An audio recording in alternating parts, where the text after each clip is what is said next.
Muy buenos días, hermanos. Un feliz sábado. El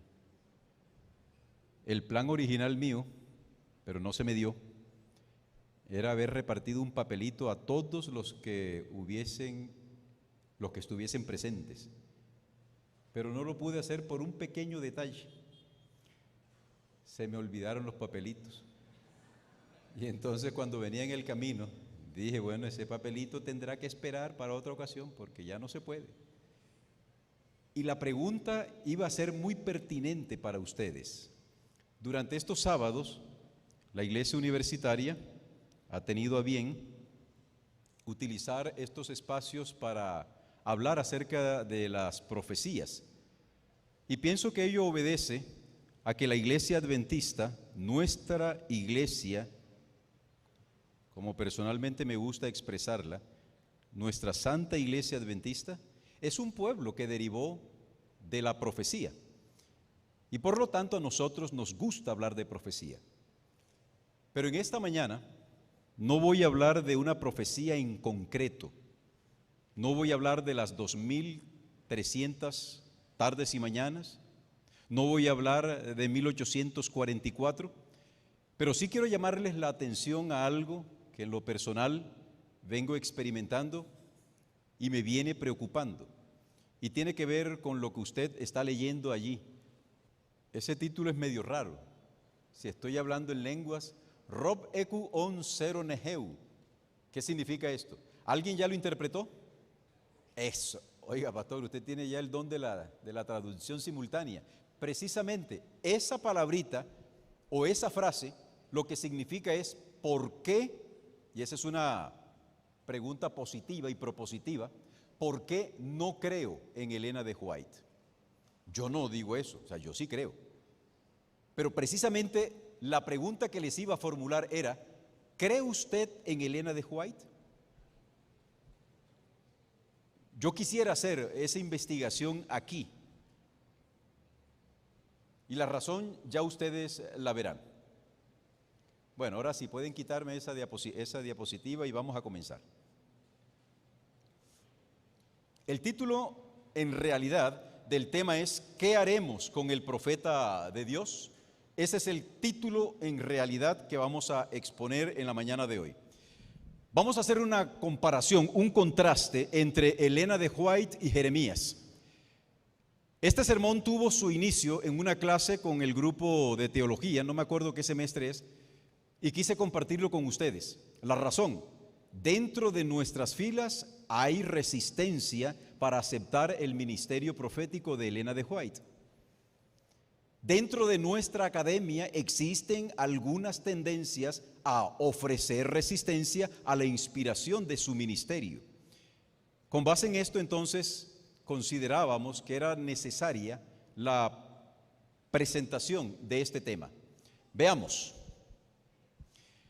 Jeremías comenzó su ministerio en el año 627 a.C., teniendo cerca de 20 años de edad. Era un muchachito.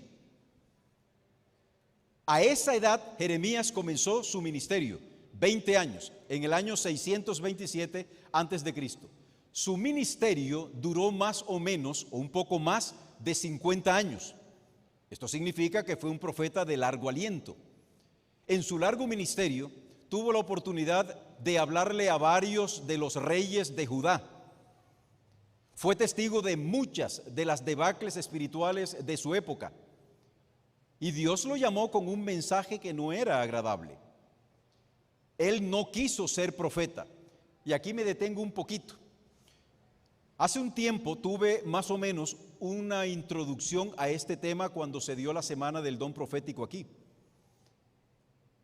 Es curioso que para los profetas bíblicos, el llamamiento que Dios les hace para que sean sus voceros, el profeta no va corriendo e inmediatamente le dice a Dios, sí Señor, muchísimas gracias por llamarme al ministerio profético.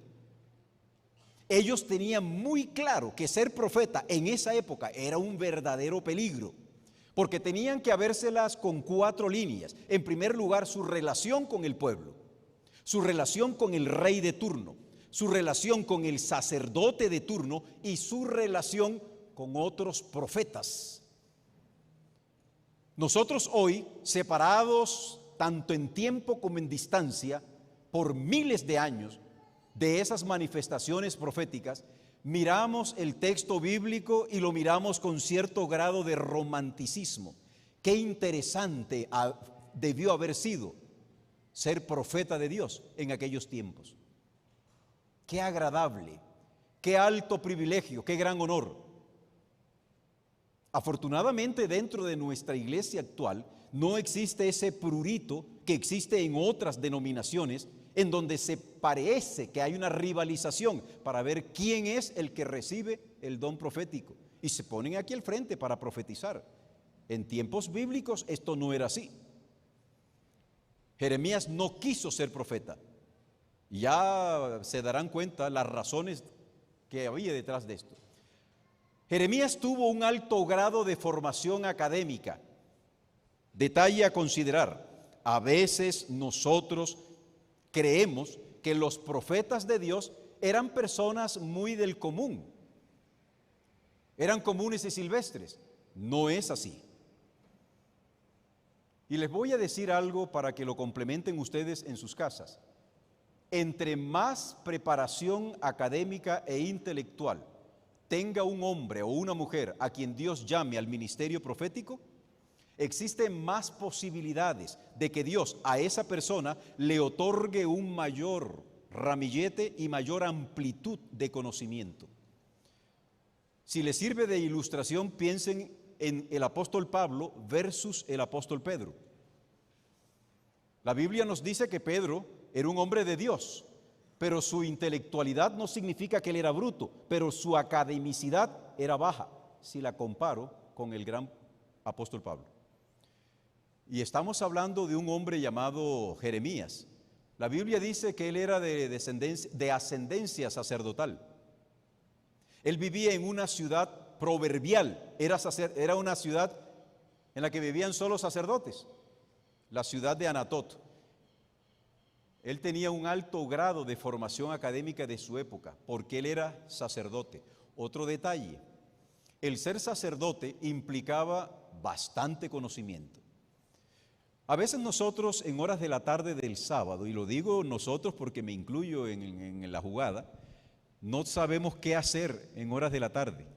Después de un opíparo banquete, después que el estómago ya no da para más y nos sentamos desplomados bajo el peso de esa carga alimentaria que dejamos caer, nos produce sueño y entonces decimos: vamos a dormir. ¿Qué hacemos esta tarde? Miren, les propongo algo. Léanse del libro Patriarcas y Profetas la descripción que Elena de White hace de las capacidades de Aarón y de Moisés. La Biblia menciona que este par de hombres tenían su cabellera blanca, pero esta cabellera blanca no era necesariamente el producto del paso inexorable del tiempo, como ha ocurrido con este servidor y con otros colegas de edad parecida, que la cabeza empieza a ponérsenos plateada, y no necesariamente por sabiduría. Pero en el caso de Moisés y de Aarón, sí. En la cara de Aarón, que era el sumo sacerdote, se percibía intelectualidad. Se percibía de que ese hombre era, además de inteligente, era sabio. Y a pesar de que el hombre se la embarró, ustedes recuerdan que el hermano, el sacerdote Aarón, cometió una barbaridad y Dios se la perdonó. El sacerdote Jeremías, además de que era profeta, era un hombre muy culto y Dios lo llama a este ministerio. Hagamos el contraste entonces con esta dama, Helenita, la hermana Elena de White, Helena Gold Harmon, como querráis llamarla. Una muchacha diminuta, pequeñita. Yo no sé si al lado de mi mamá, la hermana Elena de White, se hubiese destacado, porque mi querida madre, con todo y el amor que yo le profeso, debo admitir que la naturaleza le quedó restando estatura. Esa crecerá en la vida eterna. La hermana Elena de White también era pequeñita, aproximadamente 1,50 m y algo, y encima de esto enferma. Veamos otro detalle. Ella inicia su ministerio por allá en el año 1844 del tiempo actual. Su ministerio dura más de 70 años. Tampoco quiso ser profeta. Ese es otro detalle. Los detractores de Elena de White creen que ella corrió inmediatamente para contarle al mundo entero las visiones que Dios le había dado a ella. En lo absoluto. Ella se resistió en compartir las visiones porque sabía lo que le esperaba. El mismo Dios se lo vaticinó y le dijo: vas a encontrar resistencia, ataques de toda naturaleza. Y a diferencia de Jeremías, ella no tuvo el privilegio de gozar de una buena formación académica. ¿Por qué? Ustedes recuerdan que en su biografía ella iba caminando por cierto lugar con una compañera y su hermana, y una muchachita enojada por algo baladí que ella misma describe, le lanzó un piedrazo que con mala suerte le dio a Elenita y le partió el tabique nasal y le desbarató la cara. A partir de ese incidente desafortunado, la salud de Elena de White, bueno, de Elena Harmon en esa época, era muy precaria y no pudo seguir estudiando. Pero la capacidad que ella tenía no se detuvo allí. ¿Necesitaba Dios de un doctorado en teología para darle a Elena de White el don profético? No lo necesitaba, pero en el caso de Jeremías sí era necesario y a él le entregó el don profético. ¿Qué más podemos decir de Elena de White? Sigamos comparando. Jeremías era conocido en su época por ser del linaje sacerdotal. A él lo conocían. Guardando las proporciones del ejemplo, dentro de nuestra iglesia hay familias pastorales que son muy conocidas. No es lo mismo ser el hijo del pastor Pepito Mendieta que ser hijo del pastor fulano de tal, que ha ostentado altos cargos de dirigencia dentro de nuestra iglesia. No es lo mismo. Y Jeremías no era cualquiera parecido. A él lo conocían porque era un hombre de estirpe sacerdotal.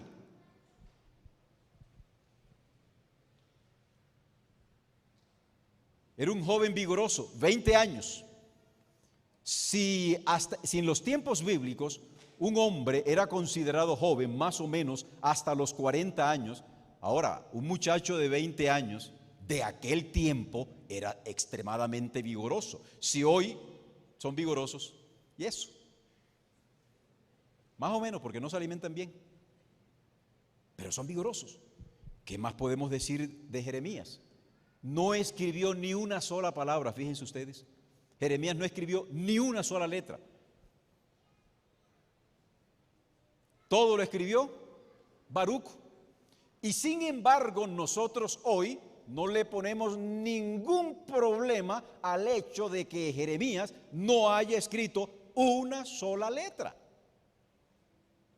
¿Quién cuestiona eso hoy? Nadie. ¿Qué más podemos decir? Su primera visión consistió en ver una vara de almendro y una olla que hervía. Tremenda visión. ¿Usted la entiende? ¿Sabe usted qué significa esa olla hirviendo?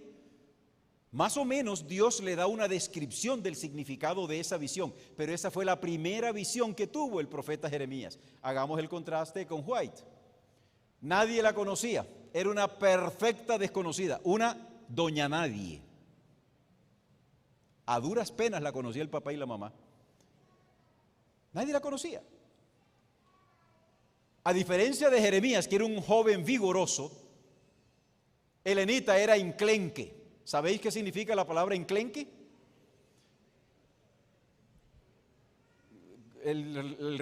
¿Cómo se llama? El diccionario de la Real Academia Española de la Lengua define enclenque a una persona que no sirve, no, mentira. Una persona enclenque es alguien que está así, que usted la ve que parece que se va a caer y que no se cae. Elenita era así. Y encima de eso, con baja autoestima. Oh, queridos, cuando uno está ya con estas edades que ya yo tengo, que ya yo me estoy acercando de una manera peligrosa al sexto piso, Pero cuando yo tenía por allá 20 años, no antes, 15, 16 años, yo tuve un episodio de acné y me salieron cositas aquí en la cara. Hércole, eso sí le daba pena a uno, ¿sabe? Por lo menos a mí. Y uno se la pasaba con la mano aquí, con la mano puesta en el cachete, para evitar que le vieran los granitos.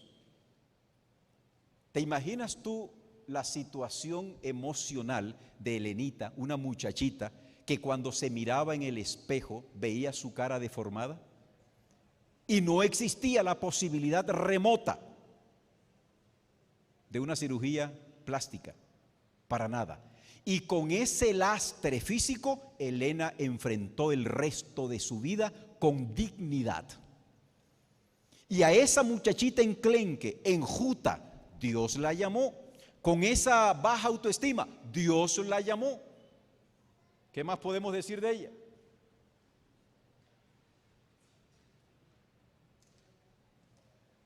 Ajá, ¿y por qué no avisa? ¿Y ahora qué pasó? Bueno, a diferencia de Jeremías, que no escribió palabra alguna, ella escribió más de 100,000 páginas. Y su primera visión consistió en ver al pueblo de Dios caminando hacia el cielo. Sigamos con la comparación.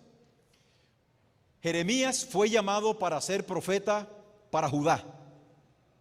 En el tiempo de Jeremías, y me complace en tener, y saben que la universidad y la facultad de teología, la universidad adventista en general, y afortunadamente ustedes nos están viendo allá, quiero decirles que nuestra universidad está bien formada por docentes altamente capacitados. Yo me regocijo inmensamente en verte a ti, doctor Peñuela. Me regocijo muchísimo en ver a un muchacho que llegó aquí siendo verdaderamente una muestra gratis. Y me refiero a lo que es hoy un muchacho que lo llevo en mi corazón y que para mí es motivo de un, ¿puedo decir orgullo santo o no existe la palabra orgullo santo? ¿Qué nombre le darían ustedes? Pónganselo, pero yo voy a decir ese acá. Y estoy refiriéndome al doctor Cristian Cardoso. Estoy refiriéndome al doctor Elmer Quintero. Estoy refiriéndome al doctor, y lo que tenemos son doctores. Así que yo en estos momentos estoy hablando con mucho temor, porque tengo enfrente, o por lo menos me están escuchando estos muchachos que hoy son la realidad dentro de nuestra iglesia adventista, y personalmente me siento supremamente gozoso y entregar las banderas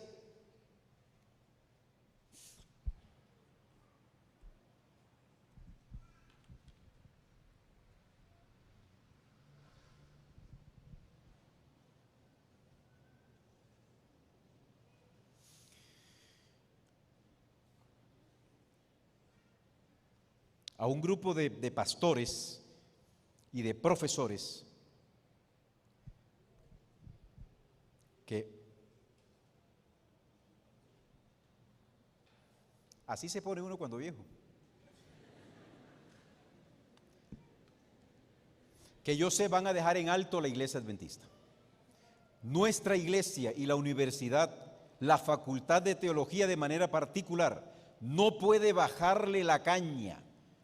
Tenemos que ser mucho mejores todos los días, porque estamos formando a los nuevos pastores para la honra y la gloria de nuestro Dios. Entonces, estaba diciendo que Jeremías fue llamado para ser profeta para Judá. Dios no lo llamó para que fuera profeta para los filisteos. Iba a decir, cuando interrumpí la locución, que en los tiempos de Judá existían naciones poderosas. Estaba Asiria, estaba Babilonia, estaban los edomitas, Egipto y una cantidad de naciones poderosas. Dios llamó al profeta Jeremías para que fuera profeta solo para Judá. Les puedo garantizar que los oráculos que él iba a decir, tocantes o atinentes a Moab, a los moabitas, les resbalaba. Esto no es conmigo. Ese profeta loco dice que a nosotros nos va a pasar esto. ¿Qué va? Porque en última instancia, cuando Dios llama a un profeta, lo llama para su pueblo. No obstante, vamos a encontrar que en el capítulo 1 del libro de Jeremías, ya lo veremos más adelante, dice Dios, te he constituido para que seas profeta para las naciones. Y eso viene a continuación. Hoy, el ministerio profético de Jeremías lo escuchan en muchas naciones. Todas las naciones que están bajo la égida cristiana aceptan a Jeremías como profeta de Dios. ¿Qué hizo el pueblo de Judá con el profeta Jeremías? Veamos, ahora hagamos la comparación con White. White fue llamada para ser profeta para la iglesia adventista, no para la iglesia católica, ni para ese gran paraguas en el que se ubican las iglesias de corte protestante. Dios no llamó a Elena de White para que los protestantes creyeran en ella. Dios la llamó a ella para que la iglesia adventista naciente creyera en las palabras que Dios le inspiraba. Hoy su ministerio profético lo escuchan en muchas naciones del mundo. Pastor Choque, tal vez te agarre desprevenido, pero los que manejan estas estadísticas, si me pueden ayudar. Si no la sabes, pastor, no te preocupes. Y si alguien la sabe, díganmela. Pastor Uriel Barrero, que también te gustan las estadísticas. Cuñado Fernando, que te gustan las estadísticas. ¿En cuántos países actualmente la iglesia adventista tiene presencia? 206. Aproximadamente 206 países. ¿Y cuántos países conforman, según la Organización de las Naciones Unidas, cuántos países existen en el mundo? ¿Alguien tiene ese dato? Si no lo tienen en el momento, pues llévenselo para su casa. Lo que quiero significar es que si existen, un ejemplo, 215 países, la iglesia adventista está presente en 206 países. Y en esos 206 países, esa muchachita enjuta, enclenque y enfermiza, la oyen. Aunque Dios la llamó para ser profeta de la iglesia adventista, su ministerio ha trascendido también. ¿Qué hace la iglesia adventista hoy con la profetisa Elena de White? Veamos. Veamos la reacción del pueblo del tiempo de Jeremías. En Jeremías capítulo 20, desde el versículo 1 hasta el 6, usted lo puede leer en su casa, creo que este sermón queda grabado. A Jeremías lo azotaron. ¿Quién lo azotó? Un sacerdote llamado Pasur. Le metió una soberana paliza. ¿Por qué? Porque Pasur no creía las palabras de Jeremías. En el capítulo 26, desde el versículo 1 hasta el 24, lo intentan matar por considerarlo traidor. ¿Y de quiénes estamos hablando? Estamos hablando de los filisteos, los enemigos enconados del pueblo de Israel.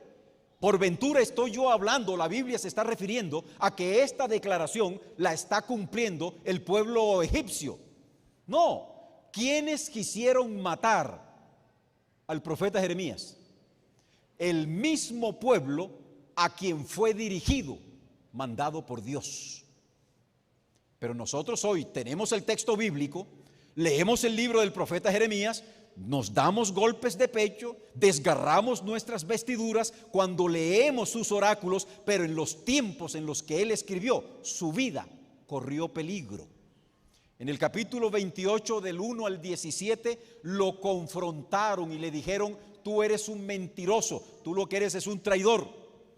En el capítulo 36, versículo 20 al 24, quemaron todos sus escritos.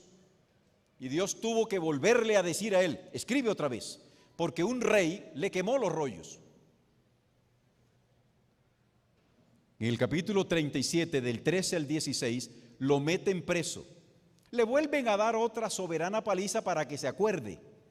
Y lo acusan de traición. Qué agradable ser profeta, ¿cierto? Pero no está siendo profeta para los filisteos, está siendo profeta para Judá, el benemérito pueblo de Dios de los tiempos pasados.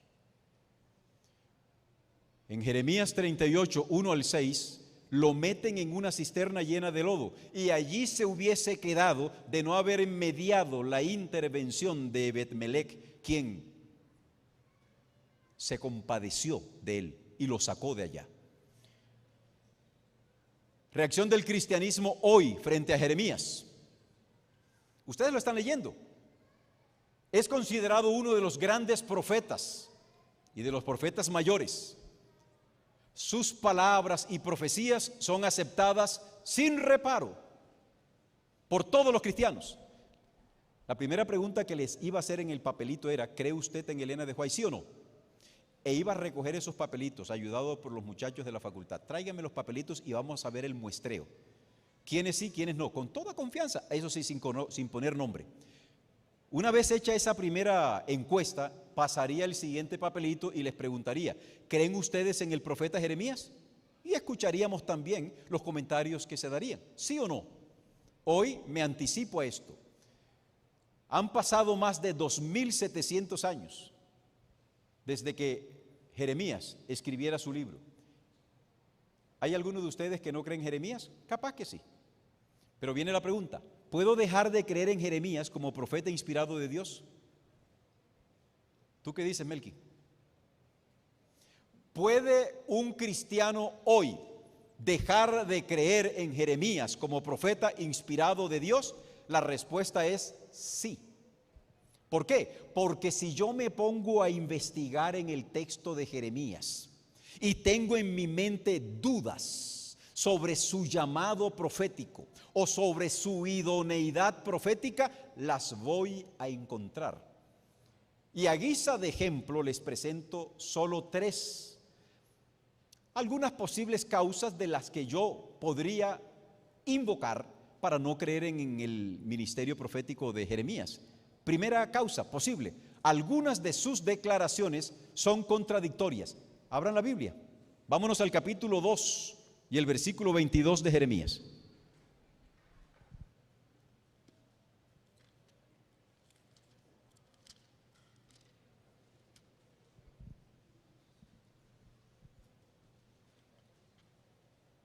En el capítulo 2 y el versículo 22, Jeremías dice de la siguiente manera, 2:22: aunque te laves con lejía y amontones jabón sobre ti, la mancha de tu pecado permanecerá aún delante de mí. Y eso no lo dice Jeremías. Dice Jeremías que dijo Dios que dijo eso. Aunque te laves con lejía y amontones jabón sobre ti, la mancha de tu pecado permanecerá aún delante de mí, dijo Jehová el Señor. Ahora comparemos con el capítulo 4 y el versículo 14. Versículo 14 dice: lava tu corazón de maldad, oh Jerusalén, para que seas salva. ¿Cómo así? Si allá me están diciendo que yo no me puedo lavar, pero ahora acá me dicen que sí. Si yo quiero buscarle el pero a no aceptar a Jeremías, ya comienzo por allí. Vamos a la siguiente. No sabemos con precisión cuándo Jeremías habla de su experiencia como hijo de Dios o como profeta inspirado. Este es uno de los argumentos que utilizan quienes no aceptan la inspiración de Elena de White. Ellos dicen: es que yo no puedo aceptar que Elena de White diga todas esas cosas. Dios no se las reveló. Y saben que este argumento lo utilizan muchas las personas. ¿Esto lo dijo Elena de White bajo inspiración de Dios o está hablando de su pecunio intelectual? Si es de su pecunio intelectual, no le presto atención, porque allí no dice palabra de Dios. Pero si dice palabra de Dios, a eso le presto atención, siempre y cuando eso que ella me está diciendo no vaya en contra de algo que a mí me encanta. En el capítulo 9 del libro de Jeremías vamos a leer lo siguiente, desde el versículo 1 en adelante. Dice el versículo 1: oh, si mi cabeza se hiciese aguas y mis ojos fuentes de lágrimas, para que llore día y noche los muertos de la hija de mi pueblo. Oh, ¿quién me diese en el desierto un albergue de caminantes para que dejase a mi pueblo y de ellos me apartase? Porque todos ellos son adúlteros, congregación de prevaricadores. Hicieron que su lengua lanzara mentira como un arco y no se fortalecieron para la verdad en la tierra, porque de mal en mal procedieron y me han desconocido, dice Jehová. Pero resulta que en el versículo 1 dice: oh, si mi cabeza se hiciese aguas y mis ojos fuentes de lágrimas, para que llore día y noche los muertos de la hija de mi pueblo. ¿Quién está escribiendo allí? ¿Quién está hablando allí? ¿Se aplica eso a Dios? ¿Acaso Dios puede decir: ojalá yo me la pasase llorando por el pecado de los hijos de mi pueblo? No. ¿Cómo puedo yo diferenciar en qué momento Jeremías habla de su experiencia como hijo de Dios y en qué momento él habla bajo la inspiración de Dios? Afortunadamente el mismo texto nos lo indica. En más de una ocasión él dice de la siguiente manera, versículo 9: no los he de castigar por estas cosas, dice Jehová, de tal nación no se vengará mi alma.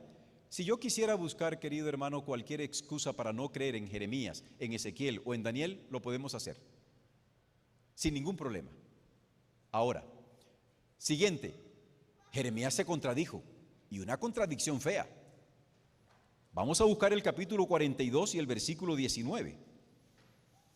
Está hablando el profeta de Dios, profeta que hoy nosotros aceptamos sin ningún problema. ¿Qué dice Jeremías capítulo 42, versículo 19? Alguien de la congregación, por favor, léala. Lea esa cita. Jeremías 42, 19, pero léalo con fortaleza. Adelante, mi hermano. Ok. Hermano Bando, adelante.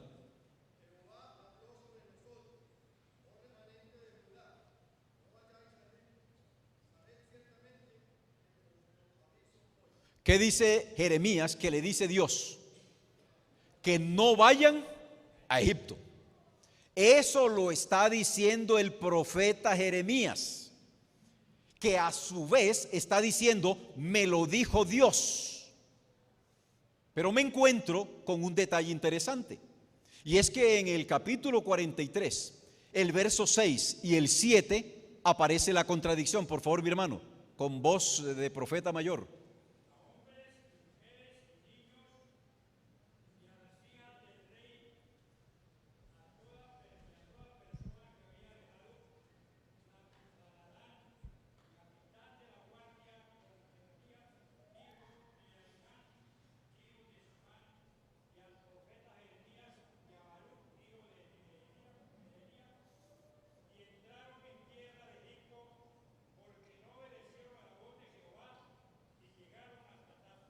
Bueno, este pasaje me dice que Jeremías entró a Egipto, pero el pasaje 42:19 me dice que Dios le dijo a Jeremías que no entrara en Egipto. ¿A quién le creo? Si yo quisiera buscarle la excusa para no creer al profeta Jeremías, aquí tengo una excusa adicional. Oh, queridos hermanos y amigos de la iglesia de la universidad, reacción del pueblo en tiempos de Elena de White.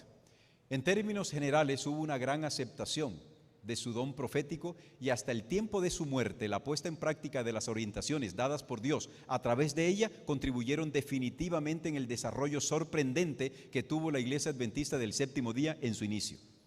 Usted hoy es miembro de la Iglesia Adventista. Usted hoy trabaja en la Universidad Adventista.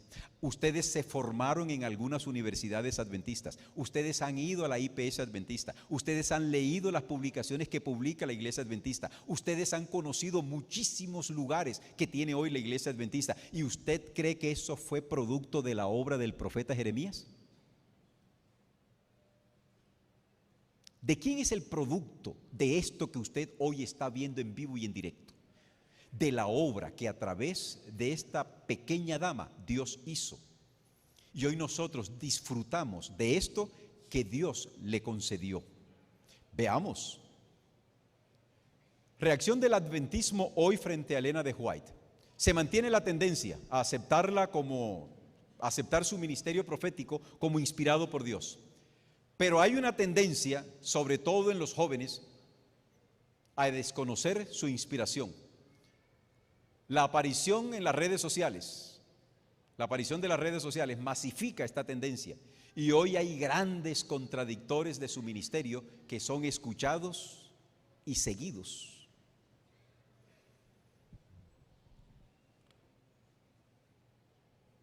Termino con esto, queridos. ¿Por qué no hablé de profecías hoy?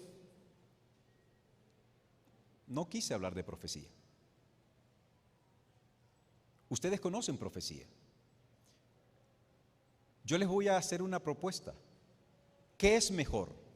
¿Tener información o tener preparación? Respóndanme. ¿Qué es mejor? ¿Tener información de todas las profecías o tener preparación personal para enfrentar lo que me viene? No importa la naturaleza de lo que me venga. Es mejor tener la preparación. ¿No crees en los escritos de Elena de White? Estudia la Biblia. Pero estoy casi seguro de algo y no tengo elementos probatorios para decirlo. Aquellos que se oponen al testimonio es porque ese testimonio les afecta. El problema del pueblo de Judá en los tiempos de Jeremías no era Jeremías. Jeremías no era el problema. El problema era el pueblo que no quería aceptar la reprensión que Dios les estaba dando. Hoy nosotros tenemos la posibilidad, queridos, de enderezar nuestro propio rumbo. No quise predicar de profecías porque si les vengo a hablar de las 2300 tardes y mañanas, pregunto, ¿qué elemento de lo ya ocurrido yo puedo cambiar? Si me pongo a explicar Daniel capítulo 2 a los adventistas que llevan muchos años siendo adventistas, ¿qué ingrediente nuevo puedo yo presentarles a ustedes desde la perspectiva histórica? ¿Qué les puedo decir de nuevo? Si tomo Daniel capítulo 7, donde se me habla de las 4 grandes bestias, ¿qué cosa novedosa les puedo yo decir de lo que ya pasó? Pero si yo te pregunto a ti hoy, incluyéndome yo dentro de esta congregación, hermanos que están presentes, adventistas o no adventistas, los que nos ven por esta plataforma, yo te pregunto a ti hoy, 23 de septiembre de 2023, ¿cómo está tu preparación para el encuentro con Dios? ¿Es que tú crees que tú y yo podemos engañar a nuestro Dios? ¿Tú crees que porque nos ven aquí sábado tras sábado, que porque nos ven con cierta vestimenta, ya Dios nos tiene a nosotros enlistados? No, queridos, no nos llamemos a ningún engaño. La profesión de fe de nada sirve. Nada sirve los años que tú lleves de ser miembro de la iglesia adventista. No importa si has sido presidente, no importa si has sido tesorero, si es secretario, no importa que hayas sido profesor o no de teología. Lo que importa es qué estás haciendo tú con toda la información que estás recibiendo. Esta cita me llama la atención y la comparto. El enemigo ha hecho esfuerzos. El enemigo ha hecho esfuerzos, ¿para qué? Para perturbar la fe de nuestro pueblo en los testimonios. Esto es precisamente lo que Satanás se propuso que ocurriera, y los que han estado preparando el camino para que la gente no prestara atención a las advertencias y los reproches de los testimonios del Espíritu de Dios, verán que una ola de errores de toda clase aparecerán. ¿Ustedes no se dan cuenta que muchos en las redes escriben cosas diciendo y atacando a nuestra iglesia? ¿Ustedes no se dan cuenta que detrás de las redes sociales se escucha y se escuda mucha gente, pero nunca dan la cara atacando a la iglesia, atacando a los dirigentes, atacando cualquier cosa, pero nunca son capaces, con la facilidad que existe hoy, de clonar mi voz? La inteligencia artificial lo permite. Por allí me metí en un programa en donde una inteligencia artificial exactamente clona mi voz. Y ahora subimos ciertos contenidos en inglés. ¿Cuándo un hijo de Guaranda ha hablado inglés fluidamente? Y sin embargo la inteligencia artificial me lo permite. Pero si alguien oye mi voz y quiere hacerme una jugarreta, lo pueden hacer. Queridos hermanos y amigos y hermanas, es el plan de Satanás debilitar la fe del pueblo de Dios en los testimonios. Miren la escalera, luego sigue el escepticismo respecto a los puntos vitales de nuestra fe. Ya no hay que diezmar, ya no hay que guardar el sábado. Usted puede comer carnecita de puerquito. El anillito de matrimonio, póngaselo, que eso le da a usted más garantía de que está bien consagrado a su matrimonio. Mentira. Usted se puede forrar de anillo, se puede meter en un cilindro de oro y no deja de ser lo que eres. Porque la fidelidad no está en el anillo, la fidelidad está aquí. Luego vienen los pilares, atacan los pilares de nuestra posición. Después la duda hacia las Sagradas Escrituras. Observen ustedes a quienes hablan en contra de Elena de White, para que se den cuenta que empiezan a atacar también las Escrituras. Esta porción de la Biblia no la inspiró el Dios, esto lo dijo el profeta por su propio pecunio. Luego la marcha descendente hacia la perdición, cuando se duda y renuncia a los testimonios en los cuales una vez se creyó. Satanás sabe que los engañados no se detendrán allí. No se quedan con esa duda para ellos, sino que ahora la comparten con todo el mundo. Deja de creer en Elena de White. No creas en la Biblia, no creas en la iglesia adventista, no creas en esto. ¿Por qué? Porque yo no creo. Si yo no creo, tú tampoco debes creer. Y finalmente redobla sus esfuerzos hasta que los lanza en abierta rebelión, la que se torna incurable y termina en destrucción. Pueblo adventista, ¿le creeremos a nuestros profetas? Es decisión tuya.